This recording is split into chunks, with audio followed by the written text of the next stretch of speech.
Hello friends, welcome to our YouTube channel details objective GK quiz. Friends, इस video में भी हम आज 100 जीके के ऐसे प्रश्नों को सॉल्व करेंगे जो कि किसी भी एग्जाम में बार बार पूछे जाते हैं। तो चलिए वीडियो को शुरू करते हैं और देखते हैं कि पहला प्रश्न क्या है। तो पहला प्रश्न है, कड़ी चट्टानों पर उगने वाले पौधों को कहा जाता है। तो कड़ी चट्टानों पर उगने वाले पौधों को क्या कहा जाता है? इन्हें कहा जाता है लिथोफाइट। कड़ी चट्टानों पर उगने वाले पौधों को लिथोफाइट कहा जाता है। बाकी नाम भी हम देखेंगे, जेरोफाइट या जीरोफाइट किसे कहा जाता है। मरुस्थलीय क्षेत्रों में उगने वाले पौधों को जेरोफाइट कहा जाता है। हेलोफाइट। लवण मृदा में उगने वाले पौधों को यानी कि नमक युक्त मिट्टी में उगने वाले पौधों को हेलोफाइट कहा जाता है। उसके बाद हाइग्रोफाइट। नमी युक्त जगहों पर उगने वाले पौधों को क्या कहा जाता है? हाइग्रोफाइट। ये चारों नाम बहुत ही महत्वपूर्ण हैं। अगला प्रश्न है, गांधी इरविन समझौता कब हुआ था? बहुत महत्वपूर्ण क्वेश्चन है। गांधी इरविन समझौता हुआ था 5 मार्च 1931 को हुआ था। किसके किसके बीच में हुआ था? तो तत्कालीन वायसराय लॉर्ड इरविन और महात्मा गांधी के बीच में हुआ था गांधी इरविन समझौता। इसे दिल्ली समझौता के नाम से भी जाना जाता है। अगला प्रश्न है, भारत रत्न से सम्मानित प्रथम भारतीय कौन है? भारत रत्न से सम्मानित प्रथम भारतीय है डॉक्टर एस राधाकृष्णन, यानी कि डॉक्टर सर्वपल्ली राधाकृष्णन। सही आंसर होगा ऑप्शन ए। और इस सम्मान की शुरुआत कब हुई थी? 1954 ईस्वी में। किसके द्वारा किया गया था? तत्कालीन राष्ट्रपति राजेंद्र प्रसाद के द्वारा इस सम्मान की शुरुआत की गई थी। अगला प्रश्न है, सर्वाधिक निर्वाचन क्षेत्र वाला राज्य कौन सा है? तो सर्वाधिक निर्वाचन क्षेत्र वाला राज्य है उत्तर प्रदेश, जहां की लोकसभा की 80 सीटें हैं। कितनी सीटें हैं लोकसभा की? 80 सीटें। अगला प्रश्न है, रजिया बेगम किस वंश की शासक थी? सबको पता है रजिया बेगम गुलाम वंश की शासक थी। और रजिया बेगम कौन थी? प्रथम मुस्लिम महिला शासक थी और ये इल्तुतमिश की बेटी थी रजिया बेगम। अगला प्रश्न है, नाइजीरिया देश की राजधानी है। नाइजीरिया देश की नई राजधानी। तो नाइजीरिया देश की नई राजधानी क्या है? अबूजा। सही आंसर होगा नाइजीरिया देश की नई राजधानी अबूजा है। इससे पहले नाइजीरिया की राजधानी थी लागोस, पर अब अबूजा है। बाकी नाम भी देखेंगे, गोल्ड कोस्ट। अफ्रीकी देश घाना का पुराना नाम है गोल्ड कोस्ट। घाना देश का पुराना नाम गोल्ड कोस्ट है। उलन बटोर कौन है? मंगोलिया देश की राजधानी है। और बीजिंग सबको पता है चीन की राजधानी है। अगला प्रश्न है, बाईचुंग भूटिया का संबंध किस खेल से है? बाईचुंग भूटिया भारत के मशहूर फुटबॉलर हैं। तो सही आंसर होगा फुटबॉल। अगला प्रश्न है, जहांगीर के बचपन का क्या नाम था? तो जहांगीर के बचपन का नाम था सलीम। सही आंसर होगा ऑप्शन सी, सलीम। बाद में वह नूरुद्दीन मोहम्मद जहांगीर के नाम से गद्दी पर बैठा था।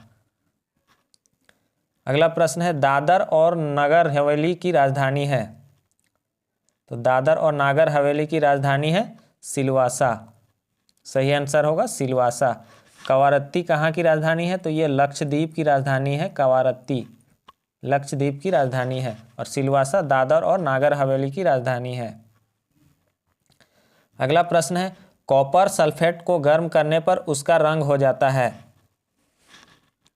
कॉपर सल्फेट को गर्म करने पर उसका रंग कैसा हो जाता है? उसका रंग हो जाता है सफ़ेद। सही आंसर होगा ऑप्शन डी। और कॉपर सल्फेट का रंग कैसा होता है?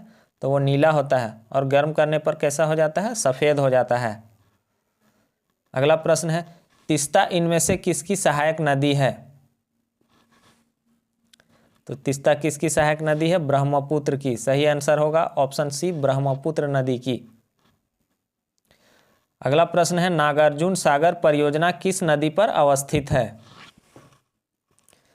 बहुत ही महत्वपूर्ण क्वेश्चन है, बार बार पूछा जाता है। नागार्जुन सागर परियोजना कृष्णा नदी पर अवस्थित है। सही आंसर होगा ऑप्शन डी, कृष्णा नदी। अगला प्रश्न है, किस बीमारी को काली मौत कहा जाता है? काली मौत किसे कहा जाता है? प्लेग बीमारी को काली मौत कहा जाता है और यह जीवाणु से फैलता है। यह प्रश्न भी पूछता है, प्लेग किससे फैलता है? जीवाणु से फैलता है।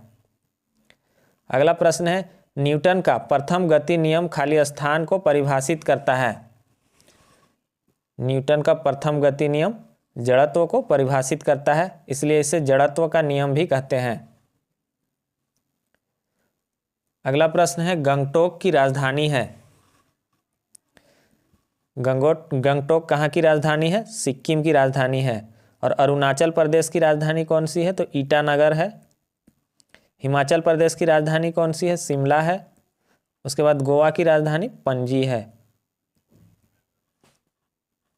अगला प्रश्न देखेंगे, कांग्रेस का सूरत विभाजन कब हुआ था?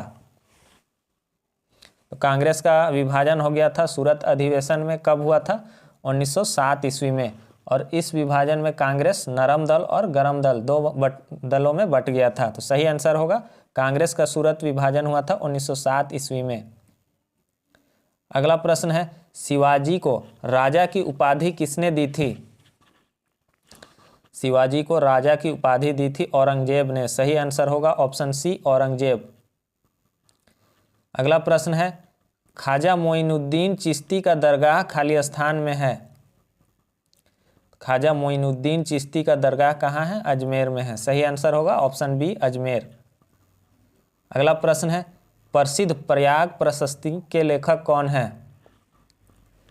प्रयाग प्रशस्ति के लेखक कौन है? हरिसेन। सही आंसर होगा ऑप्शन ए, हरिसेन। और इसमें किस चीज़ का वर्णन है? तो इनमें उन राज्यों का वर्णन है जो समुद्रगुप्त के द्वारा युद्ध हार गए थे और समुद्रगुप्त के अधीन हो गए थे। अगला प्रश्न है, नाभिक के परमाणु ऊर्जा केंद्र तारापुर कहाँ अवस्थित है? नाभिक होगा। नाभिक के परमाणु ऊर्जा केंद्र तारापुर कहाँ अवस्थित है? तो तारापुर कहाँ है? महाराष्ट्र में है। ये प्रश्न बार बार पूछे जाते हैं। इसके अलावा राजस्थान में क्या है? तो रवत भाटा है। रवत भाटा राजस्थान में है। उत्तर प्रदेश में नरोरा है। यह भी क्वेश्चन में पूछा जाता है कि उत्तर प्रदेश में कौन सा नाभिक के परमाणु ऊर्जा केंद्र है? तो नरोरा है। अगला प्रश्न है, अपने अक्ष पर सबसे तेज घूमने वाला ग्रह है? यह सबसे बड़ा ग्रह भी है और यह एक गैसीय ग्रह के रूप में वर्गीकृत किया गया है। तो कौन सा ग्रह है सबसे बड़ा ग्रह? बृहस्पति ग्रह, जो कि अपने अक्ष पर सबसे तेज घूमता है। अगला प्रश्न है, अमेरिका द्वारा हिरोशिमा पर गिराए गए प्रथम परमाणु बम का नाम क्या था? तो अमेरिका द्वारा हिरोशिमा पर जो प्रथम परमाणु बम गिराया गया था उसका नाम था लिटिल बॉय। सही आंसर होगा ऑप्शन बी, लिटिल बॉय। उसके बाद नागासाकी शहर में भी बम गिराया गया था। उसको क्या नाम दिया गया था? तो उसको नाम दिया गया था फैट मैन। फैट मैन नाम दिया गया था जो नागासाकी में गिराया गया था। अगला प्रश्न है, डेंगू ज्वर खाली स्थान के कारण होता है? किसके द्वारा होता है? वायरस के कारण होता है डेंगू ज्वर। डेंगू ज्वर को हड्डी तोड़ बुखार के नाम से भी जाना जाता है। इसके अलावा इसे बैकबोन फीवर भी कहा जाता है। ये प्रश्न सब पूछे जाते हैं और यह एडीज मच्छर के काटने से फैलता है। एडीज मच्छर के काटने से फैलता है। अगला प्रश्न है, रानीगंज कोयला खान खाली स्थान में स्थित है? आरआरबी में बहुत बार पूछा जाता है रानीगंज कोयला खान कहाँ है? तो ये पश्चिम बंगाल में स्थित है। सही आंसर होगा ऑप्शन बी, पश्चिम बंगाल। अगला प्रश्न है, एक खींचे हुए रबर बैंड में निहित होता है? तो एक खींचे हुए रबर बैंड में क्या ऊर्जा निहित होता है? तो स्थितिज ऊर्जा। सही आंसर होगा ऑप्शन बी, स्थितिज ऊर्जा। अगला प्रश्न है, टैगोर ऑफ पंजाब किसे कहा जाता है? तो टैगोर ऑफ पंजाब कवि पूरन सिंह को कहा जाता है। सही आंसर होगा ऑप्शन बी, पूरन सिंह। अगला प्रश्न है, डिस्कवरी ऑफ इंडिया पुस्तक के लेखक हैं? बहुत ही महत्वपूर्ण प्रश्न है। डिस्कवरी ऑफ इंडिया पुस्तक के लेखक कौन है? तो यह है पंडित जवाहरलाल नेहरू। सही आंसर होगा ऑप्शन सी, पंडित जवाहरलाल नेहरू। इससे और एक प्रश्न पूछता है कि नेहरू जी ने इसे किस जेल में लिखा था? तो नेहरू जी ने इसे अहमदनगर जेल में लिखा था। नेहरू जी ने इसे अहमदनगर जेल में लिखा था। इसके अलावा और एक प्रश्न आजकल पूछा जा रहा है कि रीडिस्कवरी ऑफ इंडिया पुस्तक के लेखक कौन है? तो रीडिस्कवरी ऑफ इंडिया पुस्तक के लेखक है मेघनाथ देसाई। ये नाम भी बहुत महत्वपूर्ण है, याद रखिएगा। अगला प्रश्न है, सुंडा गर्त कहाँ अवस्थित है? सुंडा गर्त कहाँ अवस्थित है? तो यह है हिंद महासागर में। सुंडा गर्त को पहले जावा गर्त के नाम से जाना जाता था। यह भी बहुत महत्वपूर्ण है कि सुंडा गर्त को पहले किस नाम से जाना जाता था? जावा गर्त के नाम से। और मेरियाना गर्त है, कहाँ है मेरियाना गर्त? जो कि प्रशांत महासागर में है, जो कि सबसे गहरा गर्त है, यानी कि ट्रेंच है। कहाँ है मेरियाना गर्त? प्रशांत महासागर में। ये प्रश्न भी बार बार पूछा जाता है। अगला प्रश्न है, भाभा परमाणु रिसर्च सेंटर कहाँ अवस्थित है? भाभा परमाणु रिसर्च सेंटर यानी कि BARC, Bhabha atomic research centre, ये कहाँ है? जिसे बार्क भी कहा जाता है, यह है मुंबई में। सही आंसर होगा इसका ऑप्शन बी, मुंबई में भाभा एटॉमिक रिसर्च सेंटर। अगला प्रश्न है, अर्थशास्त्र का पिता किसे कहा जाता है? अर्थशास्त्र का पिता कहा जाता है एडम स्मिथ को अर्थशास्त्र का पिता कहा जाता है। इसके अलावा अरस्तु को क्या कहा जाता है? तो फादर ऑफ बायोलॉजी कहा जाता है। फादर ऑफ बायोलॉजी किसे कहा जाता है? तो अरस्तु को। अगला प्रश्न है, आगा खां कप का संबंध किस खेल से है? बहुत बार रिपीट होने वाला प्रश्न है। आगा खां कप हॉकी खेल से संबंधित है। तो सही आंसर होगा ऑप्शन डी, हॉकी। क्षुद्र ग्रह या शूद्र ग्रह किन के बीच स्थित होते हैं? तो क्षुद्र ग्रह किन के बीच स्थित होते हैं? तो मंगल और बृहस्पति ग्रह के बीच में ये शूद्र ग्रह स्थित होते हैं। तो सही आंसर होगा ऑप्शन ए। अगला प्रश्न है, मरीना बीच खाली स्थान में अवस्थित है। तो मरीना बीच कहाँ अवस्थित है? चेन्नई में अवस्थित है और यह भारत का सबसे बड़ा समुद्र तट है। मरीना बीच भारत का सबसे बड़ा समुद्र तट है। अगला प्रश्न है, हिंदी दिवस कब मनाया जाता है? हिंदी दिवस मनाया जाता है 14 सितंबर को। सही आंसर होगा ऑप्शन ए। 5 जून को क्या मनाया जाता है? विश्व पर्यावरण दिवस। 22 अप्रैल को क्या मनाया जाता है? पृथ्वी दिवस। और 1 दिसंबर को मनाया जाता है विश्व एड्स दिवस। ये सारे दिवस बहुत ही महत्वपूर्ण हैं। अगला प्रश्न है, अंडमान और निकोबार द्वीप समूह किस उच्च न्यायालय के क्षेत्राधिकार में पड़ता है? तो अंडमान और निकोबार द्वीप समूह कोलकाता न्यायालय के क्षेत्राधिकार में पड़ता है। तो सही आंसर होगा इसका ऑप्शन बी, कोलकाता। अगला प्रश्न है, पौधों की रेखीय वृद्धि किसमें मापा जाता है? तो पौधों की रेखीय वृद्धि मापा जाता है ऑक्जेनोमीटर के द्वारा। सही आंसर होगा इसका ऑप्शन बी, ऑक्जेनोमीटर। अगला प्रश्न है, राष्ट्रीय रासायनिक प्रयोगशाला खाली स्थान में स्थित है। राष्ट्रीय रासायनिक प्रयोगशाला कहाँ है? पुणे में है। सही आंसर होगा ऑप्शन बी, पुणे। अगला प्रश्न है, अरब सागर की रानी किसे कहा जाता है? तो अरब सागर की रानी कहा जाता है कोचीन को। सही आंसर होगा ऑप्शन बी, कोचीन। अगला प्रश्न है, प्रोफेसर सतीश धवन अंतरिक्ष केंद्र कहाँ अवस्थित है? तो प्रोफेसर सतीश धवन अंतरिक्ष केंद्र है आंध्र प्रदेश के श्रीहरिकोटा में। कहाँ है? तो यह आंध्र प्रदेश के श्रीहरिकोटा में स्थित है और यह इसरो का प्रक्षेपण केंद्र है। सही आंसर होगा ऑप्शन सी, आंध्र प्रदेश। अगला प्रश्न है, दाचीग्राम अभयारण्य कहाँ अवस्थित है? दाचीग्राम अभयारण्य कहाँ है? तो यह जम्मू कश्मीर में है। सही आंसर होगा ऑप्शन बी, जम्मू कश्मीर। अगला प्रश्न है, नेफा किसका पुराना नाम है? तो नेफा नाम है पुराना नाम अरुणाचल प्रदेश का। अरुणाचल प्रदेश को पहले नेफा के नाम से जाना जाता था। नेफा यानी कि north east frontier agency. North east frontier agency NEFA के नाम से अरुणाचल प्रदेश को जाना जाता था। अगला प्रश्न है, इनमें से किस नदी को गुजरात की जीवन रेखा कहा जाता है? तो गुजरात की जीवन रेखा कहा जाता है नर्मदा नदी को। सही आंसर होगा ऑप्शन बी, नर्मदा नदी।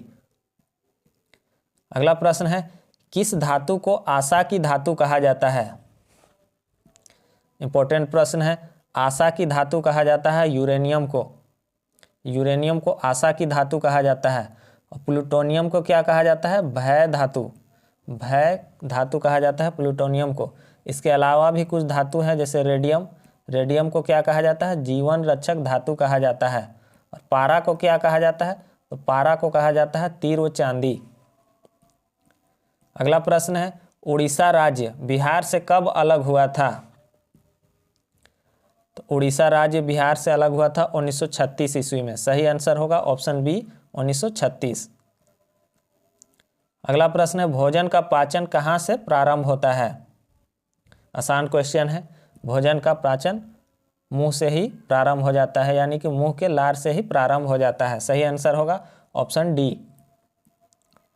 अगला प्रश्न है, किस गैस से सड़ी मछली सी गंध निकलती है? तो सड़ी मछली सी गंध निकलती है ओजोन गैस से। सही आंसर होगा ऑप्शन बी ओजोन। अगला प्रश्न है, कृत्रिम उपग्रह छोड़ने वाला प्रथम देश है? तो कृत्रिम उपग्रह छोड़ने वाला प्रथम देश कौन सा है? सोवियत संघ रूस। सही आंसर होगा ऑप्शन सी रूस।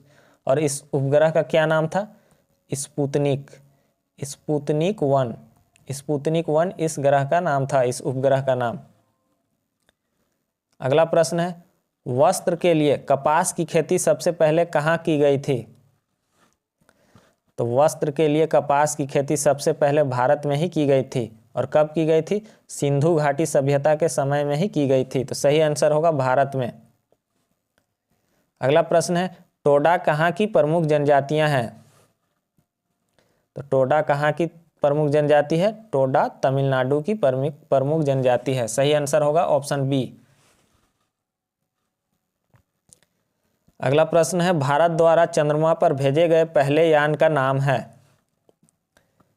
तो भारत द्वारा चंद्रमा पर भेजे गए पहले यान का नाम है चंद्रयान 1। इसे कब भेजा गया था? तो इसे 22 अक्टूबर 2008 को छोड़ा गया था। 2008 को छोड़ा गया था। और हाल ही के दिनों में चंद्रयान 2 को भी छोड़ा गया है। ये प्रश्न पूछा जा सकता है। इसे कब छोड़ा गया था? तो 22 जुलाई 2019 को छोड़ा गया था। तो अब तक 2 यान भेजे जा चुके हैं, चंद्रयान 1 और चंद्रयान 2। अगला प्रश्न है, कंप्यूटर माउस का आविष्कार किसने किया था? कंप्यूटर माउस का आविष्कार किया था डगलस एंजलबर्ट ने। सही आंसर होगा ऑप्शन बी। कब किया था? 1960 ईस्वी में। चार्ल्स बेबेज को कंप्यूटर का पितामह कहा जाता है। अगला प्रश्न है, अंतर्राष्ट्रीय श्रमिक संगठन यानी कि ILO, अंतर्राष्ट्रीय श्रमिक संगठन ILO का मुख्यालय कहाँ है? तो यह है स्विट्जरलैंड के जेनेवा में। सही आंसर होगा ILO का मुख्यालय है जेनेवा में, जो कि स्विट्जरलैंड में है। अगला प्रश्न है, शुद्ध पानी का pH होता है? तो शुद्ध पानी का pH होता है 7। ना तो यह अम्लीय होता है और ना ही यह क्षारीय होता है। अगला प्रश्न है, संसद के ऊपरी सदन को क्या कहा जाता है? तो संसद के ऊपरी सदन को राज्यसभा कहा जाता है और लोकसभा को निम्न सदन कहा जाता है। ऊपरी सदन को राज्यसभा और लोकसभा को निम्न सदन कहा जाता है। सही आंसर होगा इसका राज्यसभा ऊपरी सदन को। अगला प्रश्न है, किस संविधान संशोधन के माध्यम से शिक्षा के अधिकार को मौलिक अधिकार बनाया गया? सही आंसर होगा इसका 86वां संविधान संशोधन। सही आंसर होगा इसका ऑप्शन बी 86वां संविधान संशोधन के माध्यम से शिक्षा के अधिकार को मौलिक अधिकार बनाया गया था। अगला प्रश्न है, वायुमंडल में सर्वाधिक मात्रा में पाया जाने वाला गैस है? आसान क्वेश्चन है। आप सबको पता है कि वायुमंडल में सबसे ज़्यादा नाइट्रोजन पाया जाता है, जो कि लगभग 78% होता है।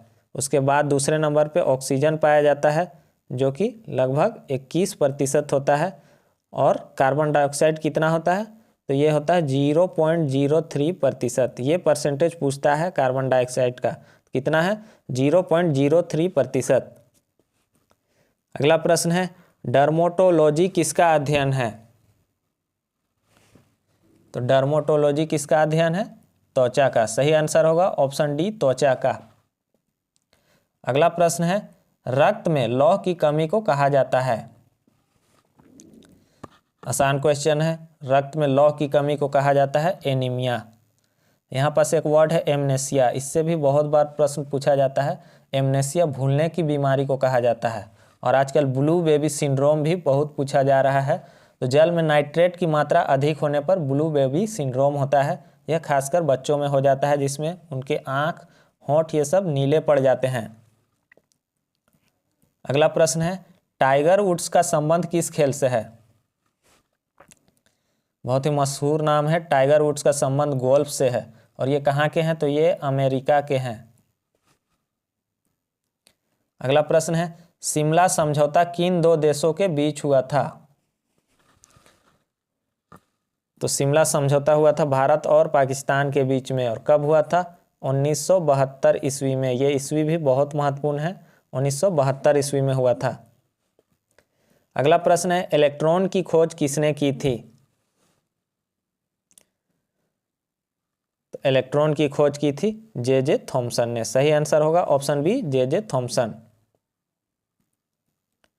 अगला प्रश्न है, लखनऊ शहर किस नदी के तट पर स्थित है? तो लखनऊ शहर गोमती नदी के तट पर स्थित है। सही आंसर होगा गोमती नदी।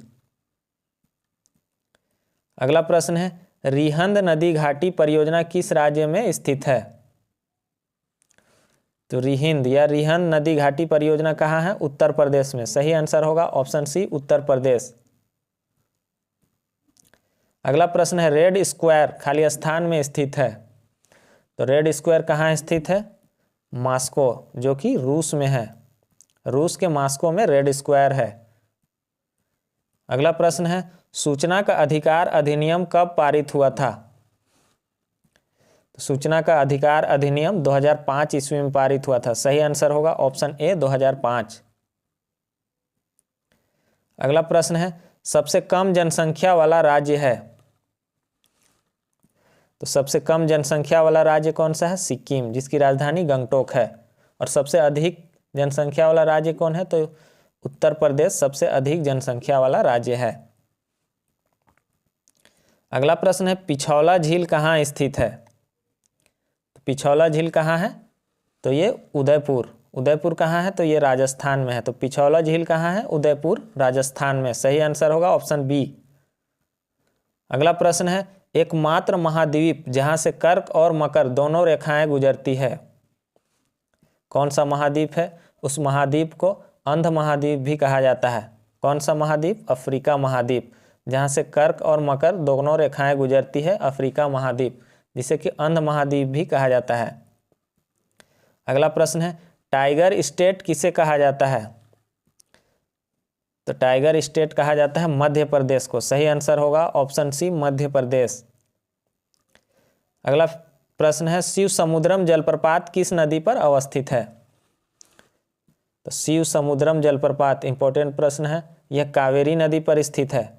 और कहाँ है? तो ये कर्नाटक में है। कर्नाटक में है शिव समुद्रम जलप्रपात, जो कि कावेरी नदी पर स्थित है।